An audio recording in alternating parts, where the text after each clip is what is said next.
बाळांनो इकडे लक्ष द्या. आज आपल्याला काय बघायचंय? काळ. काय बघायचंय? काळ.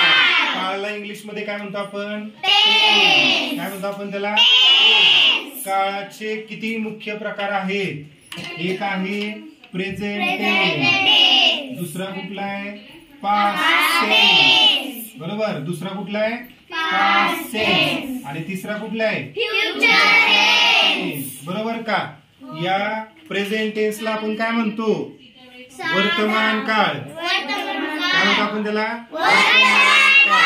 पास्ट टेन्सला काय म्हणतो आपण? भूतकाळ. आणि फ्युचर टेन्सला बरोबर का? प्रत्येक काळाचे चार प्रकार आहेत. किती प्रकार आहेत? 4. बरोबर का? पहिला कुठला आहे? साधा वर्तमान काळ, सिंपल प्रेझेंट टेन्स, साधा भूतकाळ, सिंपल पास्ट टेन्स आणि साधा भविष्यकाळ. काय? Simple future tense. काय? Simple future tense. बरोबर का? त्यानंतर आणखी 3 प्रकार कुठले? चालू वर्तमान काळ, चालू भूतकाळ, चालू भविष्यकाळ. त्याला इंग्लिश मध्ये काय म्हणायचं? Continuous present tense,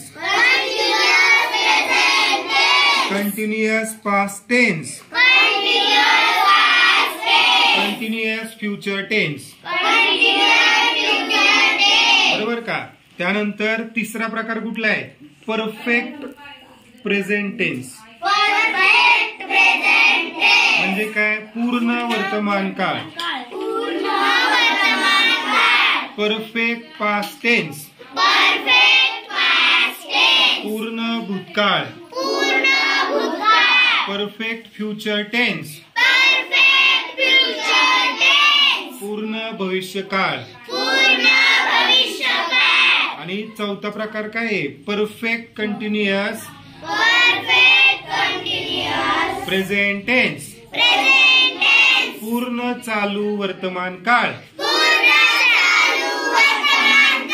perfect past tense, पूर्ण चालू भूतकाळ,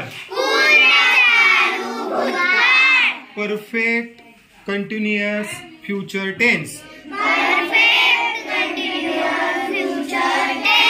पूर्ण चालू भविष्यकाळ. असे काळाचे एकूण 12 प्रकार आहेत. किती प्रकार आहेत? 12. साधा, चालू, पूर्ण, पूर्ण चालू, असे 4 त्रिक 12. बरोबर का? त्यातला आपण आज पहिला प्रकार बघणार आहे. कोणता? साधा वर्तमान काळ, सिंपल प्रेझेंट टेन्स. आता बघा, साध्या वर्तमान काळामध्ये तुम्हाला त्याची वाक्याची रचना माहित पाहिजे. बरोबर का? मराठीतलं वाक्य काय असतं बघा? मी आंबा खातो. या वाक्यामध्ये मी काय आहे? कर्ता. आंबा हे काय? कर्म. बरोबर का? आणि खातो क्रिया. बरोबर का? मराठी वाक्य कसं असतं? कर्ता, कर्म, क्रियापद. बरोबर का? तसं इंग्रजी वाक्यामध्ये काय होतं? कर्ता जागेवर असतो, पण कर्म आणि क्रियापद या दोघांची काय होते? आदला बदल. बरोबर का? मग कर्म काय होतं? 2 नंबरला येतं. 2 नंबरला वरनं कुठे जातं? सॉरी, क्रियापद कुठे येतं? 2 नंबरला. आणि कर्म कुठे जातं? 3 नंबरला. म्हणजे इंग्रजी वाक्याची रचना कशी असते? कर्ता, क्रियापद, कर्म. लक्ष द्या. आपण पहिले एक उदाहरण दिले इथं. पहिल्यांदा वाक्याची रचनेमध्ये बघा. पहिल्यांदा काय लिहिले? कर्ता, नंतर क्रियापदाचं पहिलं रूप आणि शेवटी काय? कर्म. बरोबर का? हे इंग्रजी वाक्याची साध्या वर्तमान काळाची रचना आहे. बरोबर. आता बघा इथं कर्त्याला काय म्हणतो आपण? सब्जेक्ट. काय म्हणतो आपण त्याला? सब्जेक्ट. क्रियापदाला काय म्हणतो आपण? वर्ब. आणि कर्मला काय म्हणतो आपण? ऑब्जेक्ट. काय म्हणतो आपण? पहिलं वाक्य बघा. मी अभ्यास करतो. मी काय आहे? करता. अभ्यास काय आहे? कर्म. आणि करतो क्रियापद. बरोबर. इंग्रजी वाक्य आहे का मराठी? मराठी वाक्य. बरोबर. पण त्याचं इंग्रजी वाक्यात करताना बघा, करता मी, मीला काय म्हणायचंय? आय. काय म्हणायचंय? आय. बरोबर का? आता हा अभ्यास काय? कर्म. ते कुठं लिहायचंय? शेवटी. अभ्यासाला इंग्लिश मध्ये आपण काय म्हणतो? स्टडी. काय म्हणतो आपण? स्टडी शेवटी लिहिले. आणि करणे ही क्रिया आहे. करणे. बरोबर का? मग करण्यासाठी आपण म्हणतो डू. काय म्हणतो आपण? डू. डू हे क्रियापद आधी लिहायचे कर्माच्या अगोदर. म्हणून काय लिहिले? Do. I do a study. बरोबर का? आय काय आहे? सब्जेक्ट. डू काय आहे? वर्ब. आता लक्षात घ्या, इथं डू जे आहे ते का नाही क्रियापदाचं पहिलं रूप आहे. काय आहे? क्रियापदाचं पहिलं रूप. आणि अ स्टडी काय आहे? क्रियापद आहे का कर्म आहे? कर्म आहे. काय आहे? कर्म. बरोबर. करता क्रियापद कर्म. वर्तमान काळामध्ये साधा वर्तमान काळ असेल तर क्रियापदाचं काय घेतले? पहिलं रूप. आता डू आहे का नाही? डू. डूचं पहिलं रूप बघा क्रियापदाचं डू. त्यानंतर दुसरं रूप काय? डीड. तिसरं रूप काय? डन. Do did done. बरोबर. आता या साध्या वर्तमान काळाचे आपल्याला काही वाक्य बघायचे. बघा, मी गाणे गातो. मी पत्र लिहितो. मी पुस्तक वाचतो. मी आंबा खातो. मी चहा पितो. मी नाटक पाहतो. या सगळ्यांमध्ये करता कोणी बाळांनो? मी.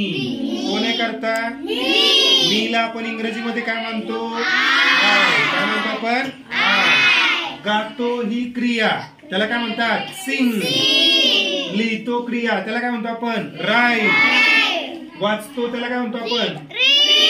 खातो त्याला काय म्हणतो आपण? ईट. ईट म्हणतो. काय म्हणतो? पितो त्याला काय म्हणतो आपण? पाहतो त्याला काय म्हणतो आपण? वॉच नाही, वॉच. काय म्हणायचं? वॉच. कळलं का? बर. आता या सगळ्यांमध्ये करता मी आहे म्हणल्यानंतर आय सगळीकडे राहणार आहे. बरोबर. आता इथं क्रिया कोणती आहे? गातो. गातोला काय म्हणतो आपण? सिंग. क्रियापदाचं पहिलं रूप सिंग. दुसरं रूप सॅंग. तिसरं रूप sung. Sing sang sung. I sing a song.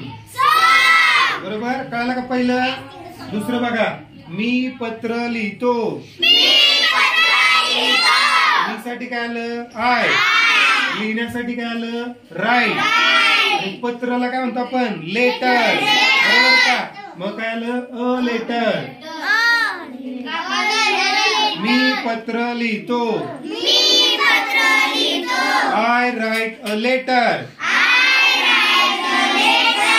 मी पुस्तक वाचतो. मी साठी काय आलं? आय. वाचतो साठी काय आलं? रीड. पुस्तकाला काय म्हणतो आपण? बुक.